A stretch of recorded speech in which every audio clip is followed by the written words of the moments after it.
चित चोरवा आगे सखी अंगना बनावल।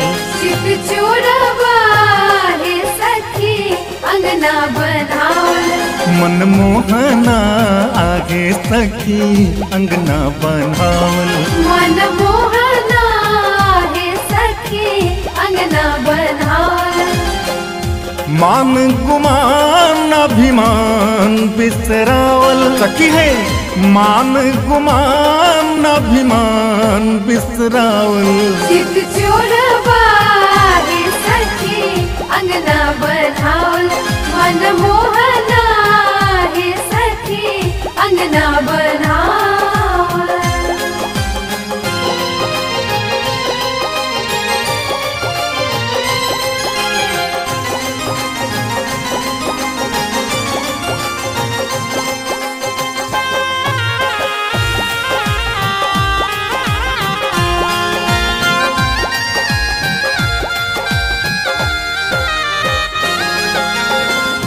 घुरमल के सिया कजरारी नैनवा।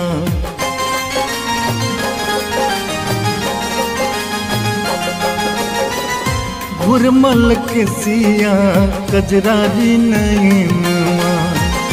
मनी में मोरिया कुंडल लटकनवा। मनी में मोरिया कुंडल लटकनवा। मंद मंद मुस्के अधर मुस्कावल सखी है। मंद मंद मुस्के अधर मुस्कावल। मनमोहना हे सखी अंगना बनावल। चित चोरवा हे सखी अंगना बनावल।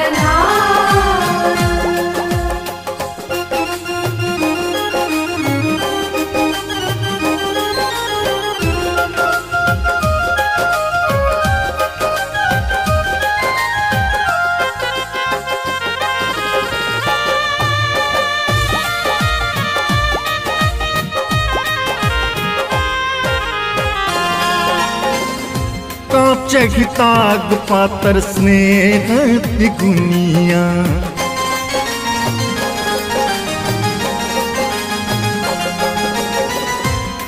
चघिताग पातर स्नेह दिगुनिया। तीन लोक पाते अंगना बन्हनिया। तीन लोक पति अंगना बन्हनिया। वैदिक सुमंत्र उच्चारी पढ़ावल सखी है।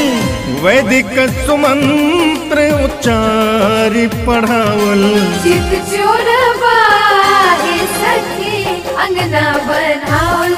मनमोहना हे सखी अंगना बनावल।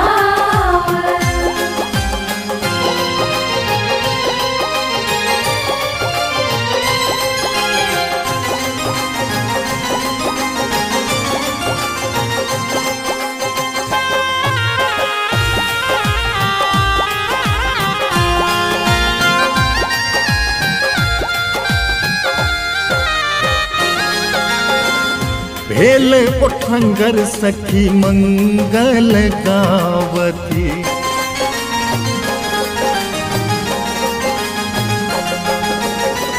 भेल उठंगर सखी मंगल गावती।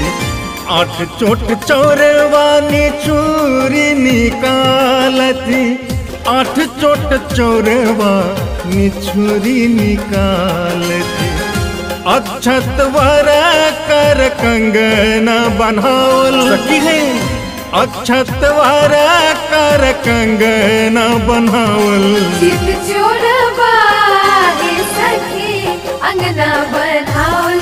मनमोहना हे सखी अंगना बनावल।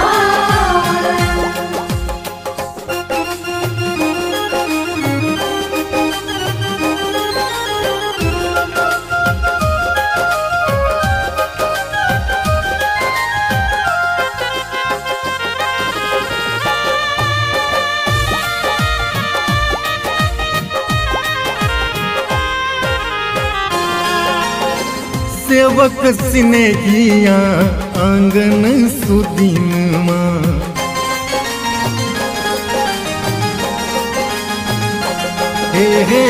सेवक सिनेगिया आंगन सुदीनमा 14 भुवन पति हमारा पहुनमा 14 भुवन पति हमरो पहुनमा आंगन जगत नचबैया नचावल सखी है आंगन जगत नचबैया नचावल चित चोरवा आगे सखी अंगना बनावल मनमोहना आगे सखी अंगना बनावल चित चोरवा आगे सखी अंगना बनावल